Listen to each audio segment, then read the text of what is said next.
Hey guys, what's up? I'm back with a recap and review for The Real Housewives of Atlanta, Season 14, Episode 8, Healthy Glows and Low Blows. So we're going to get right into it. As always, I am Janice or Barb. Just do not call me Janice or Barbara. Let's get into the video. So this episode begins, we get like this really small clip with Drew. She's dropping it or whatever. And she gets this bright idea to do like a Biggest Loser type event. So that's just what she's gonna do, okay? But we also see Sonia. She is speaking with her sister about potentially not wanting another kid. She's voiced this a couple times over the last couple episodes, but she's really like coming to terms with that's just how she feels, and she needs to figure out she's going to break this news to Ross, because he is the one out of them two that really wants another kid. So she's gonna have to figure that out, right? She's career driven, and their family haven't been able to find that healthy balance.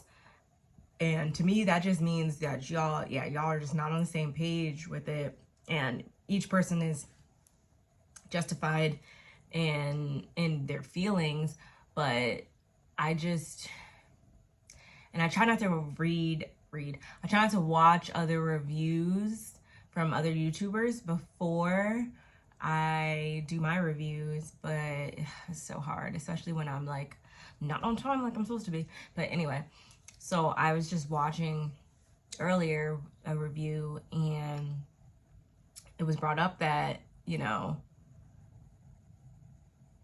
Sonia comes off as though like she's leading her life in a way that she knows like is the right way, or that's what she's supposed to do, but it's not truly what she wants or how she wants it to be.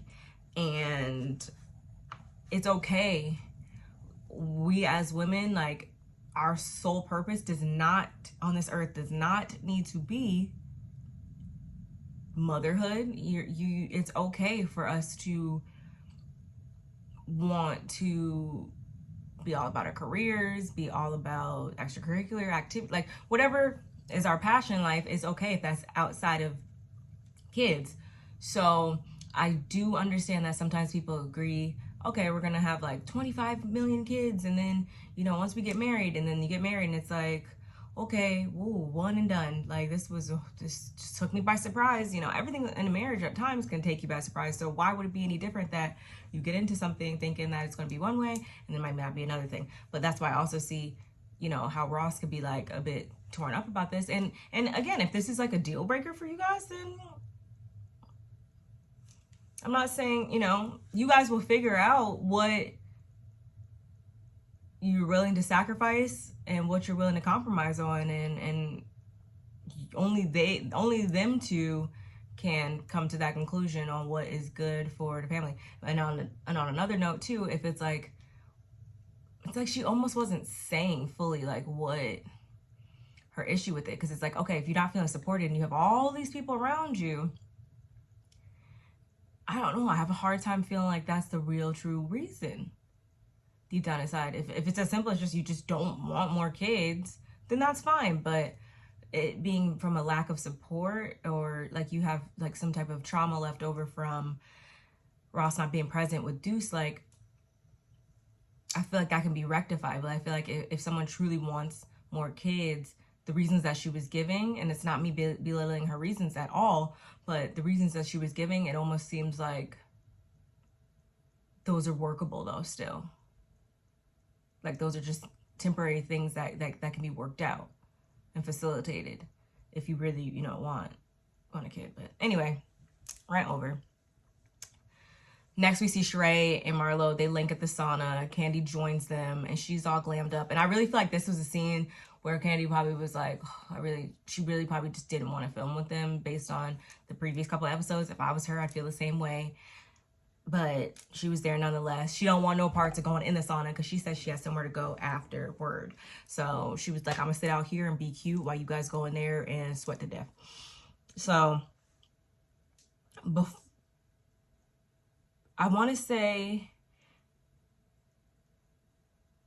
this is when I don't know if Sheree or Marlo was like, oh, you know, it was kind of like Marlo gave the cue, or like, hey, we're gonna you know, kick it up right now type shit. Like, let's get it started type shit. And Sheree was with the shits because both of them are so conniving and just want to stir shit up just to get their 15 fucking minutes on here. I feel like that's truly how I've been feeling. Like, especially Marlo, like, so cutthroat to the point that she will use, like, everything is for personal gain, and everything that she puts out there is done in a way to receive something back, and a lot of times that just means a moment. And I think this is what that was for her, because their words took Kandi to a place of just like frustration and outward emotion, because it's just like, you guys keep coming at me, you keep coming at me at request. I think I wrote it down somewhere. Or before I get into that, Sheree brings up Kandi not being there for her, and they give all these flashbacks or whatever, and I'm just like, I feel like you guys are just industry friends, honestly, based on how you were to her in the past and stuff like that. It's like, but this season you're so dead set on her being a good friend to you. And I'm like, if you guys weren't on the show, would you have been expecting a text from her? Because a real friend would if you're really friends with somebody, you don't need to be on the show for you guys to be in communication or for you guys to be there for one another. So answer me that, Sheree. Would you have expected a text from Kandi if this same Tyrone situation happened and you weren't on the show? If it's no, then why are you mad? That should tell you where you guys lie. And, you know, Kandi's whole response to this is, you know, like, why do y'all always seem to ask so much of me that y'all don't give to me? Like, what the and that's a real good question. I feel like they're both requesting things that they do not give to Kandi nor anybody else, really. Over the years, we haven't seen that. These two being good friends to other people, genuinely good friends. Genuine, not just for self-gain. And also, I'm like, Sheree, you're so hurt. Like, you're so hurt. You should be more hurt by Tyrone not showing up than you are at Kandi. Anyway. And then Marlo, like, at one point she says, you were raised better. And I'm just like, who, huh? What? Are you, like, the stuff that she be trying to use against people is, like, really fucking weird, if you ask me. And I'm like, okay, so since Kandi was raised better, is that supposed to explain why you can't be a good friend then? Since you were raised shitty, I guess? Does that mean that, is that why you're a shitty friend? And since Kandi was raised good, that means that she's supposed to be a good friend? Okay, that's fine. But it needs to work both ways. You see how I did that? Okay.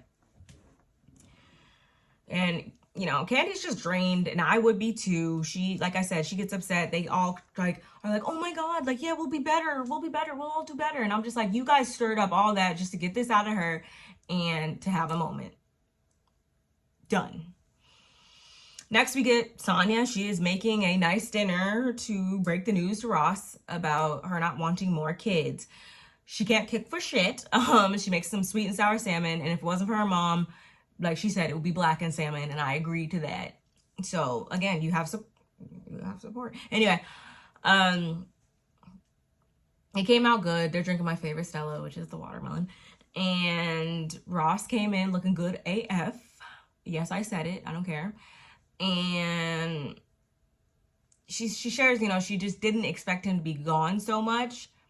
And my whole thing with that is like, then you guys need to fully transition. How long have you been in Atlanta? Like, fully integrate the businesses all over here in Atlanta and not, what is it, Dallas or Austin, I think they are coming from. So I'm like, again, it's, I'm like, if it's so important to your partner and you have such strong opinions on it too, like, in order for both people to be understood and heard, why don't you try to change some of the variables that you feel as though are not being met and fulfilled and stuff like that, and then come to a final decision. That's just how I feel. Unless, of course, it's something more that you simply just don't want kids for whatever reason. Which is okay too, but you just gotta let us know everything. So yeah, she doesn't think kids are realistic. And again, I'm like, you know, what specific type of support is needed? Is it, yeah, that you want him there more? And I'm like, okay, well that can be achieved, but you guys need to understand that his time is probably split right now because you guys haven't fully brought the businesses over to being hubbed and operated out of Atlanta. That seems simple to me, but again, I don't have kids. I don't know, whatever. I'm just like, don't make a permanent decision, permanent being like saying like it's completely off the table based on like a temporary situation or variables that can be changed. I don't know that, and that's not me saying that she's obligated at no capacity, but again, it's just like the reasons, just I feel like they could be worked out if it's that important. If it's that important to your partner to have kids and make sure your needs are being met and you're receiving all that support, then someone is going to do that and without any type of issues. And then in turn, I would assume logically that you'd be like, okay, then I'm down if that's all the reasons. Whatever, beating a dead horse. Anyway. And he goes, you know, would you resent me if we don't have another child? Or she says that. And he's like, I don't know. Like, basically like, maybe. So that, again, these are questions they're going to, and a problem they're going to have to resolve between them two. But anyway, next we see Sheree. She's speaking with her new business manager. I think her name was Tai. And she's talking about, she's samples and swatches all over the room. She has samples from 2017. Yes, 2017, 5 years ago. Thousands of dollars have been spent and lost. And hopefully her business manager sounds like she's dedicated to helping her get this brand up off the ground. So kudos to you. And we actually see some merchandise this episode from She by Sheree, y'all. So thank God, good for her. Better late than never. And at the same time, the boys are helping Marlo clean her studio. She said they've been acting bad ever since the phone call with her sister. And I'm like, do you have them in some type of therapy? Like, I feel like with all of these, like, just all this stuff going on around them, yeah, they're probably acting out, being bad, because they need to sit down and make sense of their feelings and emotions and understand what everything means. So take them and go talk to someone who's actually qualified to be able to be a resource for them. She must have. It must have been mentioned in the past, because I can't imagine that she would, whatever. Anyway, she also shares how she spoke with their sister, who's 27. They have a couple big sisters, but because of the age difference, there's, you know, they're not really in each other's lives like that, I'm assuming. And I guess she's like hoping that the sister can talk to her mom and kind of help get this ball rolling and getting her the treatment she needs and sorting that situation out. Next scene we get was Kandi and Kenya, and they meet up with Monietta, I think Monietta, who is Neo's ex-wife. They share 2 kids together, and they meet up to do some candle making, which I thought was super cool. And Kenya brings up Marlo complaining about Kandi and the used clothes and everything that we saw on last week's episode, or the episode before that, whatever. And yeah, last week's episode, and her being a bad friend and all that. And Kandi also chimes in about Marlo and kind of Sheree coming at her at the sauna the other day. And she peeps what Marlo is doing, aka the Kandi smear campaign. We all peep at Kandi. You're not alone. We see her. And they also bring up Drop It with Drew. Kenya says, you know, yeah, Monietta, you should come. And then, of course, we have to talk about these damn vibrating panties. And they go back and forth about it. And honestly, I didn't care. I kind of tuned it out. Like, you gonna feel how you feel about it. You gonna feel how you gonna feel about it. You gotta agree to disagree and just leave it at that. It happened. Oh, well, get over it. Yeah. Y'all, when Kandi said the name of her candle was Kandi's Pussy, when I tell you, I fucking screamed. Oh my God. I was like,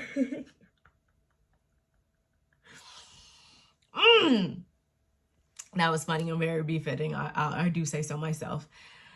And so then now we get down to the Drop It with Drew, Biggest Loser event. The ladies start showing up. Kandi's actually there on time. But she's still a little skeptical because just 3 days before, this whole building looked crazy and not how it looks right now. So, okay. We're still checking your validity card. So then Sonia pulls up with Marlo and Sheree, and I'm just like, LOL. Like, LOL. So this week you're with this team. Whatever. Anyway.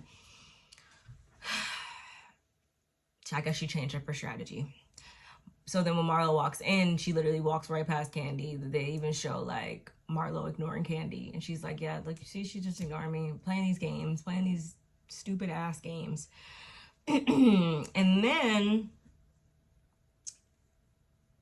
Sonia goes up and, thanks Drew for coming. And she was doing some more touching and stuff. And again, I've been watching other people's reviews. So actually it makes me feel good to know that I'm not the only person that, like, picks up on certain things. And it's not to say that I have any biases towards anybody and what they like to get down with. But it's like I'm picking up on certain mannerisms by Sonia. And if you guys know what I'm getting at, drop it in the comments below and let me know what you guys think. But I think she was like touching Drew's hair or something. It's like, I'm really glad that you invited me and I'm like, okay. Sheree's butt, man. I'm like, yeah, I want her body. Like, when I'm that age, I want her body now, but like, especially when I'm her age, like I think out of everybody's butt, like she has a great butt. Like Sheree has a nice butt. Like, I want my butt to be like, never mind. Anyway, different video for different day, y'all. Anyway, then Sonia asked Ralph for advice. And I'm like, what the fuck? Ralph? Mr. Gaslighting King? Mr. Goes off to MIA to Tampa King?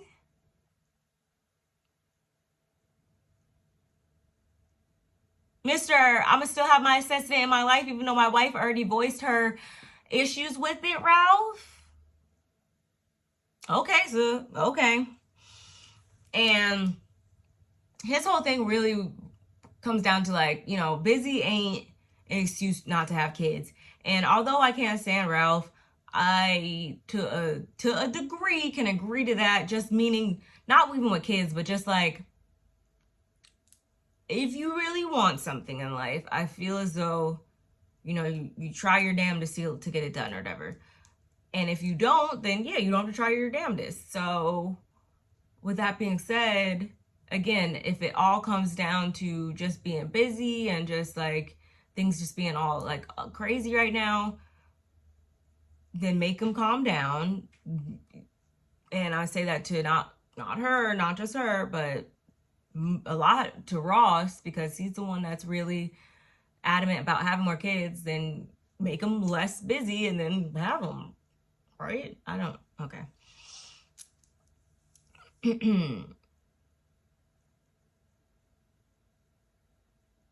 And her main thing is also, just trying to continue to build her legacy and, building her business. And I'm like, I feel like that is perfectly fine. And if that is the reason why, that seems like more of a permanent, like, reason to be like, okay, that's just not going to be a good thing for me to have kids because I'm trying to do this, and this. But I really do feel like the support could be there.